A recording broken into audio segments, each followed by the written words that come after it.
अपने बच्चों का पालन ऐसे करो कि आपके बच्चे अपने बच्चों को आपकी कहानी बड़े गर्व से सुनाएं। नमस्कार, मैं Vivek Bindra, founder and CEO बड़ा बिजनेस.com। आज बात करेंगे बच्चों को काबिल बनाने का सबसे बड़ा रहस्य। और वो क्या है सबसे बड़ा रहस्य? पेरेंटिंग की बात करेंगे। आज ऐसे टिप्स दूंगा, हिल जाएंगे। अभिमन्यु को चक्रव्यूह भेदने की सारी कला मां के गर्भ में ही सीखने का अवसर मिल गया था। प्रहलाद 5 साल से कम उम्र के अंदर सारे शास्त्र सीख गए थे। होलिका का दहन हो गया, लेकिन प्रहलाद का दहन नहीं हुआ। होलिका, जिसको आग में ना जलने का वरदान था, वो भी जल गई। पेरेंट्स वो पहले, they are first looking glass of their children. So to be in your child's memory, बच्चों की मेमोरी में रहने के लिए आपको उनके जीवन में रहना पड़ेगा। सबसे पहले, कितने भी झगड़े हो माता पिता के आपस में निपटा देने चाहिए। पेरेंटिंग है, मदरिंग फादरिंग नहीं है। मदर अकेले फादर अकेले नहीं, पेरेंटिंग दोनों चाहिए है। नुकसान बड़ा हो जाता है, वरना 1 साल तक बोलना और चलना सिखाते हो छोटे बच्चे को। आप 1 साल तक उसको बोलना चलना सिखाते हो, बोलो बोलो बेटा बोलो, सीखता है। और उसके बाद आगे कई साल तक आप उसको बोलते हो चुप बैठो चुप बैठो चुप बैठो चुप बैठो। बोलना भी बंद, चलना भी बंद, चुप बैठो चुप बैठो चुप बैठो। तो क्यों सिखाया 1 साल तक बोलो चलो, अब बोल रहे हो चुप बैठो। बच्चों को यह मत सिखाओ कि वो क्या सोचे, ये सिखाओ कि वो कैसे सोचे। Because a badly parented child is a lost child.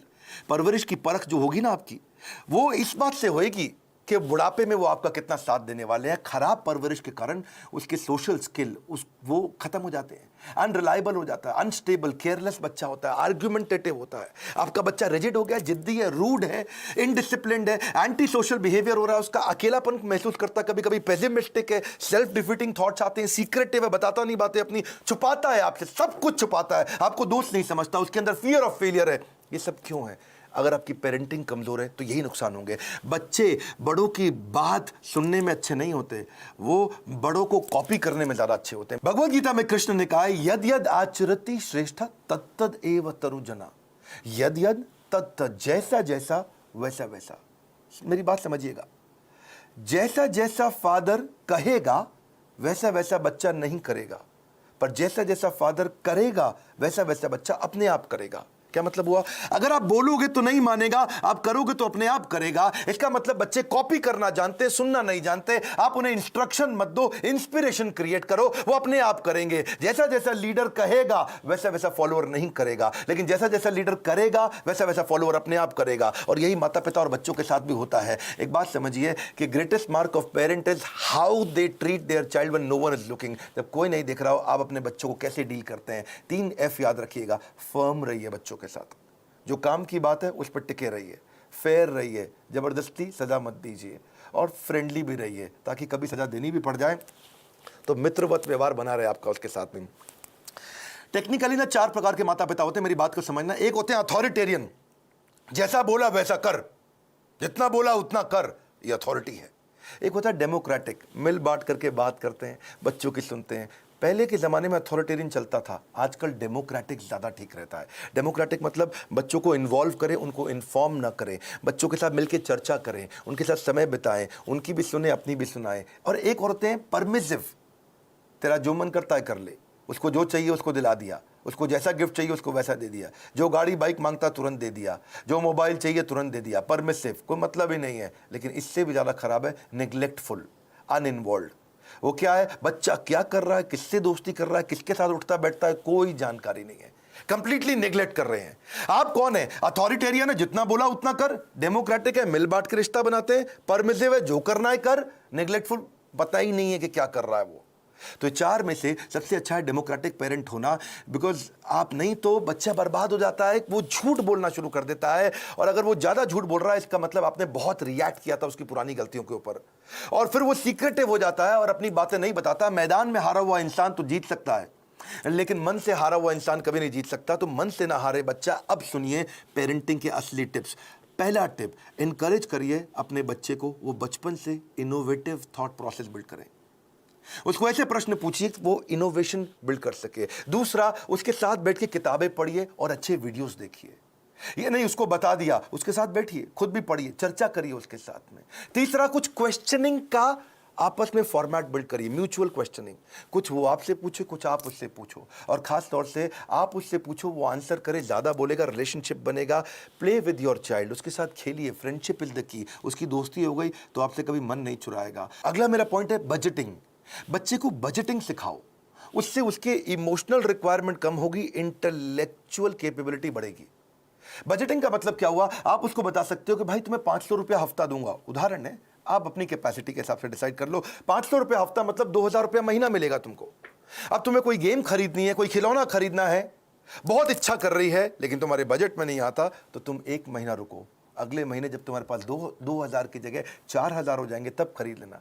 अगर वो 6000 का है तो 3 महीना रुको, 3 महीने बाद खरीद लेना, पैसा इकट्ठा करो। इससे वो अपनी इमोशनल डिजायर्स को रेगुलेट करना सीख पाएगा। उसको बचपन से आपने थोड़ा थोड़ा फाइनेंस सिखा दिया, वो बचपन में ही कैलकुलेटर लेकर के समझने लग जाएगा, हिसाब लगाने लग जाएगा। उसको लर्निंग, स्पीकिंग, रीडिंग, राइटिंग, इसको बोलते हैं LSRW, इसकी प्रैक्टिस कराओ। अब कभी भी अगर कोई कहानी भी सुनानी हो बच्चों को, तो कहानी किसकी सुनाओ, कुछ हेल्दी फूड के बारे में, खाने की ईटिंग हैबिट्स के बारे में, या कुछ सक्सेस के बारे में कहानी सुनाइए। क्वेश्चन आंसर की टेक्निक बहुत काम आती है। उसको सिनेरियोज देकर के क्वेश्चंस करो कि अगर ऐसा हो तो क्या करना चाहिए, ऐसी परिस्थिति में क्या करना चाहिए, तो वो सोचेगा। जब वो अच्छा सोचेगा, उत्तर देगा आपको, तो अपने आप सफल होगा। उसको पैशन ओरिएंटेड कंटेंट दिखाओ। उसका वीडियो गेम खेलने का मन करता है, उसके अंदर देखो स्किल क्या है, उस स्किल के हिसाब के वीडियोज उसके साथ बैठ के देखो, उस स्किल के हिसाब के उसको स्किल की ट्रेनिंग भी दिलाओ। उसको अगर वो बाहर खेलने नहीं जा रहा है, अंदर केवल कंप्यूटर गेम पे लगा है, या केवल बाहर खेलने जा रहा है और कंप्यूटर पे बिल्कुल नहीं बैठता, इक्वल वेटेज दो। कंप्यूटर गेम्स से भी बच्चे का माइंड शार्प होता है, और बाहर भी खेलने जाए। यानी कि फिजिकल और इंटेलेक्चुअल दोनों कैपेबिलिटीज उसकी बिल्ड करनी जरूरी है। आप उसको अलग अलग सिनेरियो के जब क्वेश्चंस करते हो ना, तो उसमें रिस्क और फेलियर को भी थोड़ा थोड़ा आने दो उसकी लाइफ में। थोड़ा स्मॉल रिस्क, स्मॉल फेलियर आने दो, तभी बाउंस बैक करना सीखेगा। उससे वो प्रॉब्लम सॉल्व करनी सीखेगा, और problem solving is a game changer. मेरा एक इंपॉर्टेंट सजेशन है, अपने बच्चे के साथ में मोटिवेशनल कंटेंट बैठ करके कंज्यूम करें, यानी इससे उसका कैन डू एटीट्यूड बढ़ेगा। मैं भी कर सकता हूं। मोटिवेशनल कंटेंट के लिए जो भी अच्छे वीडियोस हैं, केवल मैं मेरे वीडियोस नहीं बोलता हूं, कई प्रकार की इंस्पिरेशनल स्टोरी बेस्ड वीडियोस आते हैं, कई एनिमेटेड वीडियोस होते हैं। उसके साथ बैठो, देखो, उससे पूछो आपने क्या सीखा, फिर आप बताओ आपने खुद क्या सीखा, फिर वो बताए उसने क्या सीखा। तो इससे उसके अंदर कैन डू एटीट्यूड बिल्ड होगा, और हो सके तो थोड़ा ऑर्गेनाइज करने में उसकी मदद करो। उसके साथ बैठ करके देखो, अपने आप बच्चा ऑर्गेनाइज कभी नहीं होगा। बेड लगाना तो आप मत लगाएं, अगर आप माँ हैं, बच्चे को साथ में लगाएं कि हम दोनों मिलकर आज बेड लगाएंगे, हम दोनों मिलकर आज अलमारी सेट करेंगे, हम दोनों मिलकर आज वॉशरूम साफ करेंगे, हम दोनों मिलकर के आज अपनी स्टेशनरी को ऑर्गेनाइज करेंगे, हम दोनों मिलकर के आज किताबों के कवर चढ़ाएंगे। और उसके बाद धीरे धीरे आप उसको बोले अब तुम करके दिखाओ, पहले आप करो और वो करे साथ में, फिर उसके बाद उसको बोलो अब तुम अकेले करके दिखाओ मुझको। उसकी थॉट प्रोसेस अगर बिल्ड होना शुरू हो जाए तो उसको प्रेज करो, तारीफ करो। उसको कभी कोई स्टोरी सुनानी हो तो ग्रोथ माइंडसेट की स्टोरी सुनाओ। आपको उसकी तारीफ करनी, actions that are appreciated they get repeated. तो जिस एक्शन पे आप उसको अप्रिशिएट करेंगे, उस एक्शन को बार बार लेगा। जिस व्यवहार पे दोगे पुरस्कार, उसी को तो वो दोहराएगा बार बार। और आप क्या करें, जब भी चर्चा करनी हो, गोल ओरिएंटेड चर्चा करो, फ्री फ्लो चर्चा नहीं होनी चाहिए। और क्या मजे हो रहे हैं, बस आप लगे ही हुए, इसके बाद कुछ भी बात किए जा रहे हैं। सोचिए मैं इसको कैसा बनाना चाहता हूं, उस सब्जेक्ट की कहानियों पे चर्चा करो, गोल ओरिएंटेड। हाँ, बच्चे को माइक्रो मैनेज मत करिएगा कभी भी। छोटी मोटी गलतियां करता है, करने दो, हर समय नहीं टोकना। आप पॉजिटिव साइड बिल्ड करिए, नेगेटिव साइड अपने आप चली जाएगी। नेगेटिव साइड को मना करोगे कभी नहीं जाएगी। तो इसलिए पॉजिटिव सोल्यूशन ओरिएंटेड क्वेश्चन पूछो। अगर वो कोई गलती कर भी देता है, बताओ मत तूने ये गलत किया, उससे पूछो इसको और अच्छे से कैसे कर सकते थे बेटा, इससे अच्छा तरीका क्या है। ये क्या है, पॉजिटिव सोल्यूशन ओरिएंटेड क्वेश्चन। बेटा आपको क्या लगता है सबसे इंटेलिजेंट बच्चे इसको कैसे हैंडल करते, बेटा आपको क्या लगता है सबसे अच्छा तरीका इसको करने का क्या हो सकता है। तो वो बेचारा कंपल्शन में आपको सही आंसर देगा। जब वो बार बार सही आंसर देगा, बार बार सही आंसर देगा, तो उसके संस्कारों में बैठना शुरू हो जाएगा, और धीरे धीरे वो वैसे ही प्रैक्टिस में भी आ जाएगा उसके। इसके बाद इसी का तरीका, इसी को बोलते हैं इन्वॉल्विंग पेरेंट बनना, इन्फॉर्मिंग पेरेंट नहीं बनना है आपको। और तभी आप उसके सोशल स्किल और इमोशनल लर्निंग्स बिल्ड कर सकोगे। जो मैंने बजटिंग बताया था, मुझको याद आया, इससे उसकी इमोशनल ग्रेटिफिकेशन को आप डिले भी कर सकते हो। इमोशनल ग्रेटिफिकेशन डिले होगी तो बच्चा कहां से कहां पहुंच जाएगा। आप रूटीन बनाने का प्रैक्टिस करिए, पहले खुद का रूटीन बनाइए, तभी बच्चे का बनेगा। ये नहीं कि आप आजकल वर्क फ्रॉम होम में बिस्तरे पे पड़े हुए हैं तो बच्चा भी ऐसे ही लेटा रहेगा, बैठेगा, अपनी क्लास नहीं अटेंड करेगा वो। तो और क्योंकि आप स्ट्रगल करते हो रूटीन फॉलो करने में और वो भी ये स्ट्रगल करने लग गया, तो पूरा परिवार आगे बढ़ेगा, इंप्रूव करेगा। उसको अगर और स्टोरी सुनानी हो, जैसे मैं स्टोरी की बात बार बार कर रहा हूं, तो डिसिप्लिन की स्टोरी सुनाओ। और अगर वो डिसिप्लिन नहीं है तो चिल्लाओ मत, डिसिप्लिन की कहानी सुनाओ, तभी धीरे धीरे इंप्रूव करेगा बच्चा। अगर आपने उसको बोला ना, बेटा सॉरी बोलो, आंटी को सॉरी बोलो, बेटा तुम गलत कर रहे हो सॉरी बोलो, सॉरी बोलो, समझ नहीं आ रहा मैं कह रही हूं सॉरी बोलो, बड़ा बेकार बदतमीज बच्चा, सॉरी बोलो। तो वो क्या करेगा, उसको लगेगा सॉरी बोल दूंगा बच जाऊंगा, अच्छा सॉरी, उसको लगा ले मम्मी चुप हो गई, ठीक है आगे से मत करना। अब वो चला गया, उसको लगा देखो जल्दी बच के निकल गया मैं, सॉरी बोलो सॉरी बोलो सॉरी बोलो, कुछ नहीं होगा, सॉरी सोचो, सॉरी सोचो। डीलिंग ठीक नहीं करनी है, फीलिंग ठीक करनी है, कंटेंट ठीक नहीं करना है, इंटेंट ठीक करना है। फ्रूट्स बाद में मिलेंगे, पहले रूट्स चाहिए आपको। तो डिसिप्लिन की स्टोरी सुनाइए उसको, ताकि वो थॉट प्रोसेस बिल्ड हो जाए। पब्लिक में उसकी बेइज्जती कभी मत करो, आपको पब्लिक में उसकी तारीफ करो, बेइज्जती कभी करनी है, या बेइज्जती मतलब थोड़ा करेक्शन भी देना है तो प्राइवेट में करो, अकेले में करो। क्योंकि कंपेयर, कंप्लेन, क्रिटिसाइज ये कैंसर है, रिकॉग्नाइज, रिफॉर्म, रेक्टिफाई यही उसको ग्रोथ देगा।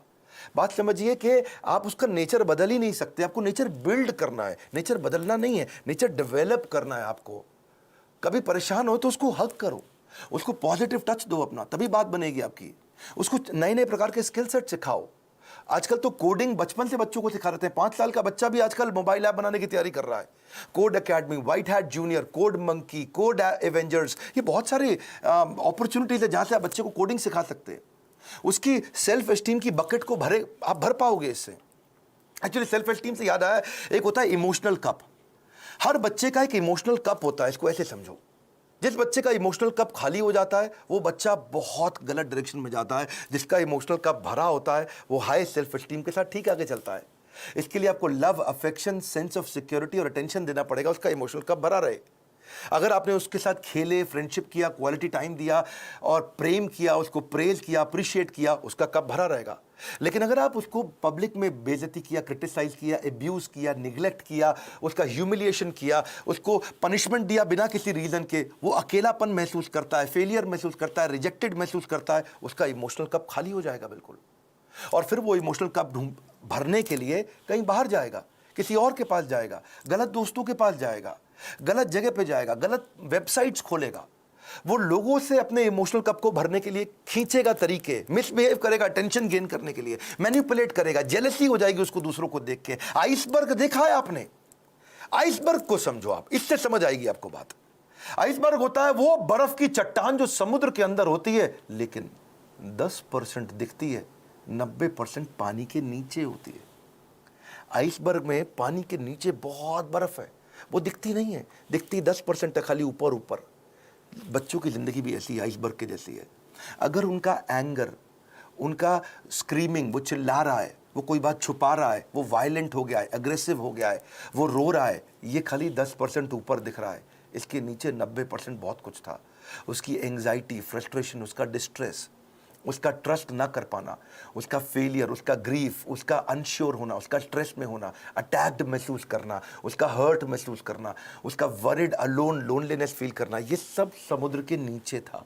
और समुद्र के ऊपर क्या है? थोड़ी सी बर्फ दिख रही है। आप उस बर्फ को लेकर ट्रीटमेंट कर रहे हो, जो नीचे दिखती हुई बर्फ को लेकर कर रहे हो, जो नीचे छुपी हुई बर्फ है, उसको ठीक करना है। इसलिए करेक्शन नहीं, इंस्पिरेशन। बच्चे, पता है, अगर आपको उनको सफल बनाना है, उनकी सफलता का स्कोर बोर्ड बना दो, गेमिफाई कर दो। इसको क्या बोलते हैं? Gamification of value inculcation. अगर आप उनमें संस्कार डालना चाहते हो तो गेमिफाई कर दो उसको। इसको गेम देखो, बिकॉज अगर स्कोर बोर्ड बना दोगे ना तो वो जीतना चाहेंगे। देखा आपने, क्रिकेट का स्कोर बोर्ड होता है, बास्केटबॉल का स्कोर बोर्ड होता है। जैसे स्कोर बोर्ड चालू होता है, बच्चे जल्दी खेलते हैं, एनर्जी से खेलते हैं। जब टेस्ट प्रैक्टिस मैच होता, क्रिकेट में भी पहली बॉल प्रैक्टिस बॉल फेंकते, सुना आपने? कौन खेलता है? उसने बल्ला घुमाता नहीं बच्चा, ठीक, क्या फर्क पड़ता है, आउट भी हो जाए तो भी कोई फर्क नहीं पड़ता। लेकिन जैसे ही स्कोर बोर्ड शुरू होता है, बच्चे जान लगा के खेलते हैं, अबे जीतना है अपने को, एनर्जी आ जाती है उनकी। वैसे ही आप भी कुछ इसको वैल्यू, संस्कारों को बिल्ड करने के लिए गेम क्यों नहीं बना देते? कोई टोकन लेके आओ बाजार से, उस पर 1 रुपया, 2 रुपया, 5 रुपया, 10 रुपया लिखो टोकन पे, और उनके साथ डिस्कस करो। अगर ये बिहेवियर करोगे तो तुम्हारे इस बॉक्स के अंदर मैं 2 रुपए का टोकन डालूंगी, 5 रुपए का डालूंगी, 10 रुपए का डालूंगी या डालूंगा अगर आप पिता हैं तो। और अगर तुमने ये गलत बिहेवियर किया तो ये टोकन बाहर निकल जाएगा, तुम्हारा रोज का स्कोर बोर्ड बनेगा शाम को। अगर वो सुबह टाइम से उठा तो 2 रुपया मिला, अगर उसने ब्रश टाइम से किया तो 2 रुपया मिला। रुपया मतलब पॉइंट, आपने बोला, मैं पॉइंट कह रहा हूं, उसको रुपया दें या पॉइंट दें, लेकिन बाद में उसको रिडीम करने का तरीका बना दो, है जी। अगर टाइम से होमवर्क किया तो 5 नंबर मिल गए या रुपया मिल गया। अगर आप वो समय से सोने चला गया तो 2 रुपया मिल गया। अगर वो समय से खाना खाएगा तो 7 रुपया मिल गया। अगर टेंट्रम करेगा तो काट लो, सामान फेंक रहा है इधर उधर तो काट लो, उसमें से निकाल लो, चिल्ला रहा है, गाली दे रहा है तो 7 रुपया निकाल लो। अगर मिसबिहेव कर रहा है माता पिता के साथ तो 10 रुपया निकाल लो। ओबे नहीं कर रहा आपकी बात, 7 रुपया निकाल लो। किसी को गाली देता है, थूक देता है किसी के ऊपर तो 10 रुपया निकाल लो। तो आपने तरीका निकाला। इससे क्या होगा, शुरू शुरू में तो पॉइंट के चक्कर में वो अच्छे बिहेवियर्स को प्रैक्टिस कर जाएगा, पर आने वाले समय के अंदर वो उसकी आदत बन चुकी होगी, वो उसके बिहेवियर में, उसकी प्रैक्टिस में आ चुका होगा, और फिर उसकी लाइफ से, इसको बोलते हैं गेमिफिकेशन। बच्चे को अकेला मत छोड़ो, इतना बच्चों के आंसू ना कड़वे होते हैं, उन्हें मीठा करना है आपको। उसकी जिज्ञासा गहरी होती है, उसको शांत करना है। उसका दुख बहुत तीव्र होता है, इससे उससे ले लो। उसका हृदय कोमल है, उसे कठोर मत बनाओ। Your children will become what you are, so be what you want them to be. बड़ी सिंपल सी बात है भैया। अगर आप दोनों का आपस में झगड़ा भी है पति पत्नी का, बच्चों के लिए सुलझा लो। आओ साथ में बैठो, बात करो, प्यार करो दूसरे को, ताकि बच्चे का जीवन सुरक्षित हो सके। ये फादरिंग नहीं है, मदरिंग नहीं है, ये पेरेंटिंग है। गलती किसी की भी हो, आप दोनों में से ईगो को साइड में रखो, बच्चे को और सिखाओ, आगे बढ़ाओ। हमने भी बच्चों के लिए बहुत प्रोग्राम्स बिल्ड किए हैं। मैंने बच्चों का एक प्रोग्राम एंटरप्रेन्योरशिप का लेकर के आए, जिसको हम बोलते हैं एवरीथिंग अबाउट एंटरप्रेन्योरशिप। और वो स्टूडेंट्स के लिए, अर्ली एज से बच्चे सीखते हैं कि वो कैसे छोटा छोटा बिजनेस शुरू कर सकें, कैसे पहले 100 कस्टमर को अट्रैक्ट करें, कैसे वो अपनी सेल्फ कोचिंग डायरी बनाए, कैसे वो कंपटीशन को समझें, कैसे वो प्रोडक्टिव हो सके, कैसे वो अपनी कम कॉस्ट के अंदर बिजनेस शुरू करें, बिजनेस को प्लान कैसे करें, फाइनेंशियल डिसिप्लिन क्या होता है, कॉस्ट को कैसे ऑप्टिमाइज करते हो, low cost marketing, low cost branding क्या है, $0 मार्केटिंग क्या है, 60 सेकंड में सेल्स की पिच कैसे दे दी जाए, सेविंग्स को वेल्थ कैसे बनाए, कंपनी को शुरू कैसे करते हैं, कंपनी फॉर्मेशन का तरीका क्या है, 2-4 लोगों को अगर हायर भी करेगा शुरू में तो एफिशिएंसी कैसे बिल्ड करेगा, हाई परफॉर्मेंस कल्चर कैसे लेके आएगा, स्कोरबोर्ड्स अपने कैसे बनाएगा, एम्प्लॉइज़ को एंटरप्रेन्योर कैसे बनाएगा, कंज्यूमर इनसाइट क्या होती है, कस्टमर को कैसे समझेगा, प्रोडक्ट बनाने का तरीका क्या है, कम खर्चे में बिजनेस शुरू करने के सारे आइडियाज, चाहे वो चैटबॉट बनाएं, फ्री के चैटबॉट मिलते हैं। तो ऐसी बहुत सारी चीज़ें हमने एवरीथिंग अबाउट एंटरप्रेन्योरशिप में सिखाई हैं। अगर आप चाहते हैं आपका बच्चा भी एंटरप्रेन्योरियल माइंडसेट को बिल्ड कर सके बचपन से ही, तो उनको इन कोर्सेज में ज्वाइन कराइए। इस समय बच्चों के लिए हमने 50% डिस्काउंट रखा हुआ है। और अगर ये पेरेंटिंग के टिप्स आपको काम आ रहे हैं, मैं रिक्वेस्ट करता हूं सोचो ये किस किस को काम आ सकते हैं।